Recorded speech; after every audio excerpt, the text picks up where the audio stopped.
There is a dark truth about what we call reality. Often, the deepest terror does not come from legends or ghosts, but from human beings. Ordinary people, living around us, hiding disturbing secrets behind friendly smiles. The story I'm going to tell today is real, and its details have been recorded in police files, in the pages of newspapers, and above all, in the memories of those who survived. An experience so terrifying that even today it can still awaken nightmares. It was in the summer of 1987, when a series of disappearances in a small town in rural Tennessee began to catch the attention of authorities. Young people, mostly women, were vanishing without a trace. The investigation started slowly and quietly, as was common in small towns. But as the disappearances increased, fear gripped the residents. The streets became deserted at night, windows locked, and conversations at doorsteps ceased. Maria Thompson, a college student who had returned to the town for summer vacation, was the first to notice something was wrong. She didn't know that she was about to experience something that would scar her for the rest of her life. One night, while she was at her parents' house, Maria noticed a car parked across the street. It was unusual to see strange vehicles there, especially at that hour. Feeling a chill run down her spine, she closed the curtains but couldn't shake the feeling of being watched.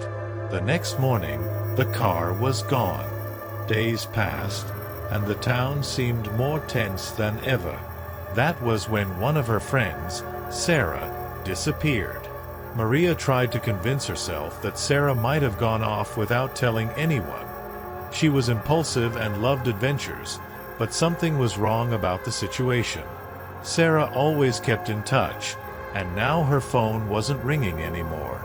Worried, Maria went to the police station, but was met with the frustrating silence of an investigation that had barely begun. "We're doing what we can," said the sheriff, looking weary. "But here, cases like this, they don't happen." "Until now," Maria replied, her heart sinking with the realization that she was on her own. The following weeks were a blur of fear and unease. The town, once a safe haven, now felt suffocating. Residents walked like shadows through the streets, afraid that something was lurking, ready to strike. Maria began noticing small signs. Footsteps in the distance when she walked alone, figures in the corner of her eyes. And then, one night, she heard it. In the silence of her bedroom, the faint sound of a whisper. She sat up in bed, her eyes wide. She tried to listen more closely, but all she could hear was the pounding of her own racing heart. She thought it might have been the wind or her mind playing tricks on her. Yet the feeling of being watched persisted, almost tangible, as if something invisible was beside her, waiting for the right moment to strike. From that point on, Maria's life became a spiral of paranoia. She locked doors and windows, avoided walking alone, and constantly felt like she was being watched. And she wasn't the only one. The town was in panic. New disappearances were reported, and everyone knew something terrible was lurking, but they couldn't identify the culprit. Until the worst happened. It was a stifling afternoon in August when Sarah's body was found. Authorities had spent weeks searching for clues, but what they found was far worse than they had expected. Sarah was discovered in an abandoned cabin on the outskirts of town, her body mutilated, her clothes torn. The scene was so brutal that even the most seasoned officers hesitated before entering the site. Maria learned about the news from the television, where quick flashes of the cabin and police cars were shown. Her breath caught in her chest, and an indescribable terror washed over her. Sarah wasn't the only one. There were more bodies, all arranged in an almost ritualistic pattern. The police believed they were dealing with something beyond a simple killer. The monster lurking in the shadows of the town was a serial killer. The following days were unbearable. Sarah's murder deeply shook Maria, and she could barely sleep. Every night, the same whisper returned. Sometimes it was so faint it was barely distinguishable from the sound of the wind. Other times, it sounded like a moan, as if someone was trying to communicate with her from the other side of an invisible barrier. On one suffocating night, the whisper was different. This time, Maria could make out the words, "I see you." She froze in bed, her eyes wide, her body paralyzed by fear. Trembling, she reached for the phone beside her bed and dialed the police with shaking fingers. "Someone is in my house," she whispered, her voice barely escaping her dry throat. The police arrived within minutes, searching the house from top to bottom. But they found nothing.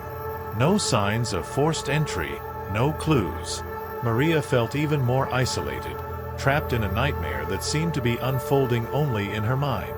But she knew she wasn't imagining things. The days passed slowly. Maria tried to keep up with her routine, but the feeling that something was about to happen never left her. She began investigating on her own, trying to understand what was going on. She dug through old town records, spoke to people who had lived there for decades, and began to trace a pattern in the disappearances. And that's when she found a clue that sent a chill down her spine. Maria discovered that decades ago, a man named Elias Warren had been arrested for a series of brutal murders in the same town. The case had made local headlines at the time, but quickly faded into obscurity once Warren was found guilty and sentenced to life in prison. The most disturbing detail, however, was that Elias's murders followed an almost identical pattern to the recent disappearances. Young women, found in isolated locations, their bodies arranged in a ritualistic manner. Intrigued, Maria delved deeper into the case. She spent sleepless nights sifting through old newspapers and online archives, trying to make sense of what was happening. Everything pointed to the fact that the new killer's modus operandi was an exact copy of Warren's. The only thing that didn't make sense was that Warren had been imprisoned for decades. As she investigated, Maria began to be plagued by nightmares. In her dreams, she walked through the dark streets of the town, constantly feeling as though she was being followed. Every time she looked back, there were only shadows, but the sound of footsteps echoed, always just one step behind. At the end of each dream, she found herself in front of the cabin where Sarah's body was found, but before she could open the door, she woke up, drenched in cold sweat. These dreams led her to make a dangerous decision. She needed to go to the cabin. Maria believed there was something there, some clue the police had missed. Something that could explain why these murders were happening again. On a cloudy afternoon, Maria drove to the outskirts of town, following the dirt road that led to the cabin. The place was even more sinister than in the images she had seen on TV. The wooden boards creaked in the wind, and the vegetation grew wildly around it, as if nature wanted to swallow the place whole. With her heart racing, she entered. The cabin was empty, but the smell of dampness and decay still clung to the air. She walked through the small rooms, lit only by the weak light filtering through the cracks in the windows. The room where Sarah's body had been found still had marks on the floor, and Maria felt a shiver as she approached. Everything was silent.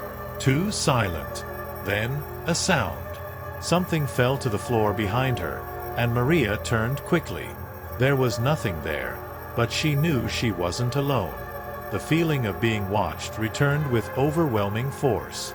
Her breathing became heavy, and she felt panic start to set in. As she was about to leave the cabin, she noticed something strange on one of the walls. A carving, almost imperceptible, was etched into the wood. It was a symbol she recognized from the files she had read. It was the same symbol Elias Warren used to mark his victims. Terror swelled within her, but something else froze her to the core. The symbol was recent, carved with precision and clarity. Someone had been there, someone who knew Warren's story and was replicating his crimes. Maria ran out of the cabin, the sound of her footsteps echoing through the forest around her. Her body trembled, and she felt desperation growing with every second. When she reached the car, Her trembling hands barely managed to turn the key in the ignition. She looked at the road, ready to flee, but in the rearview mirror, she saw something that made her blood run cold. A man was standing at the edge of the forest, watching her. His eyes, dark and cold, locked onto hers, and the smile that crept across his face was that of someone who knew she was terrified. He made no move to approach. He just watched. Maria didn't wait another second. She floored the gas and drove back to town, her mind racing with questions and fear consuming her. Back at home, Maria tried to tell the police what she had seen, but they didn't seem convinced. They said they had checked the area around the cabin multiple times and found no signs of anyone else. She began to feel as though she was alone in the fight. No one believed her, but Maria knew the man she had seen in the woods was not a figment of her imagination. That night, the whisper returned. This time, it was louder, more insistent. "I'm close," the voice said. Maria got up, her heart pounding in her chest, and went to the window. Outside, everything seemed quiet, but the stillness only heightened her paranoia. The man she had seen was out there. She knew it. He was following her. Fear began to take over her in an almost unbearable way, and Maria decided she couldn't wait any longer. She needed to find out who was behind these murders before it was too late. The next morning, Maria returned to the archives, now focused on Elias Warren. She discovered that before his arrest, he had lived in an isolated house in the woods, a few miles from the cabin where the bodies had been found. The house had been abandoned for years, but Maria believed there might be something there that could help. On the way to Elias's old house, Maria was overwhelmed by a sense of déjà vu. The trees around her seemed to close in on her, as if they were tightening. The path was steep and worn, and the silence of the forest made each step echo strangely, as if it was being amplified by something unseen. When she arrived, the house was in ruins but still standing. She entered cautiously, and the air inside was heavy, as if time had stopped there. The furniture was covered in dust, and cobwebs lined the windows. Maria moved through the place, trying to find something that could explain the new murders. And then, in one of the back rooms, she saw something that made her recoil in horror. On the wall were photos. Photos of all the victims of the recent disappearances. Sarah was there, along with other young women who had gone missing in recent months. And in the center of all those images was a photo that made Maria feel as though the ground had vanished beneath her feet. It was a photo of herself. Maria knew, in that instant, that the killer was hunting her. But the most terrifying question remained unanswered. Why? Before she could think of an answer, she heard footsteps. Not downstairs, but upstairs. Maria froze. She wasn't alone in the house. The footsteps were slow and dragging, echoing from above as if someone was deliberately approaching. Maria's heart pounded in her chest, and she felt adrenaline surge through her body. For a moment, she considered fleeing through the back door, but something paralyzed her. It was as if a deep instinct kept her there, waiting for the inevitable. The footsteps stopped. The silence that followed was even more terrifying. Maria tried to listen for anything that might indicate where the person was, but there was no sound at all. The air in the house felt frozen, and time seemed to stretch, making every second heavier. With trembling hands, she slowly pulled open a drawer from an old table in the corner of the room, hoping to find something to defend herself with.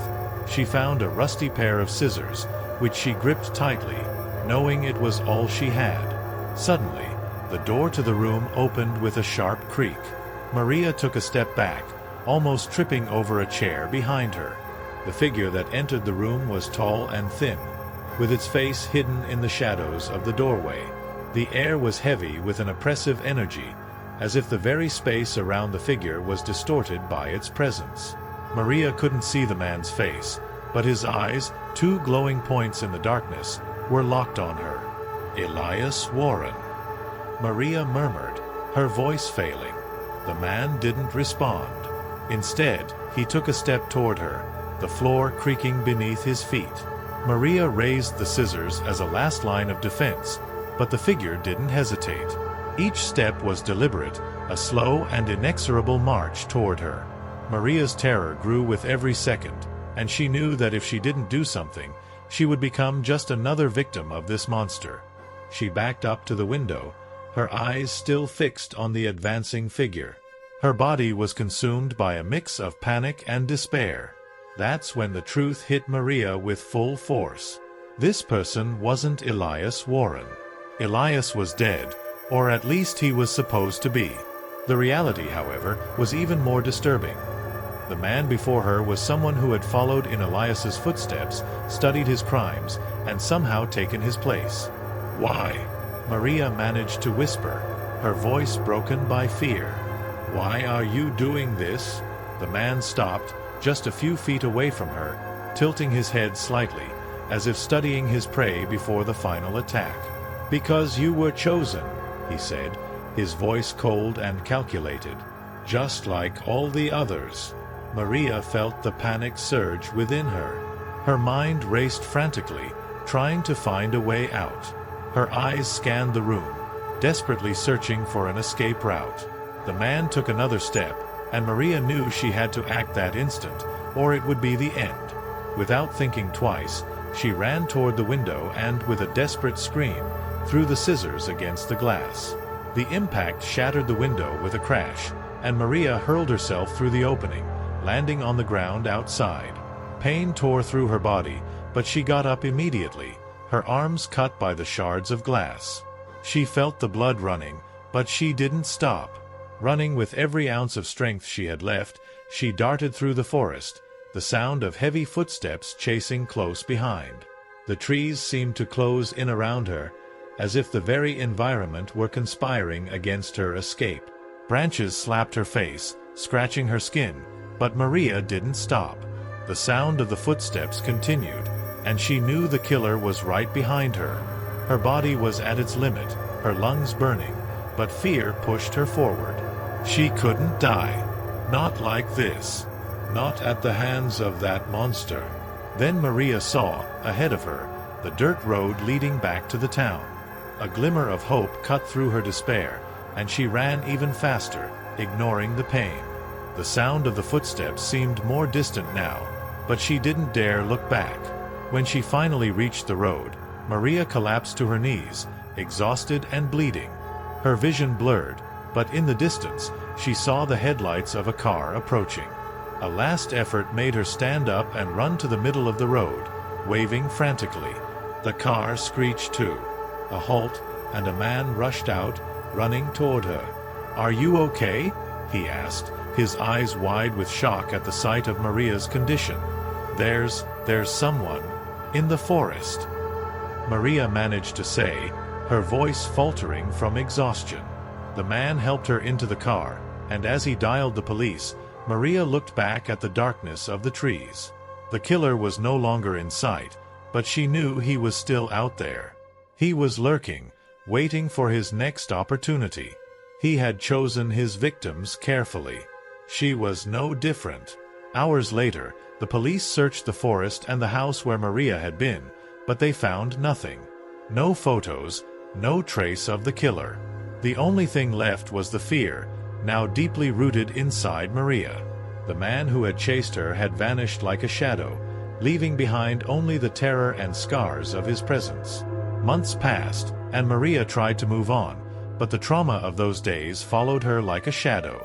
The town was never the same again, and the murders stopped as abruptly as they had begun. No one ever heard of the killer again. To the police, the case was filed away as an unsolved mystery. For Maria, however, the terror never ended. Deep down in her soul, she knew he was still out there, and every now and then, on the quietest nights, she still heard the whisper, "I see you."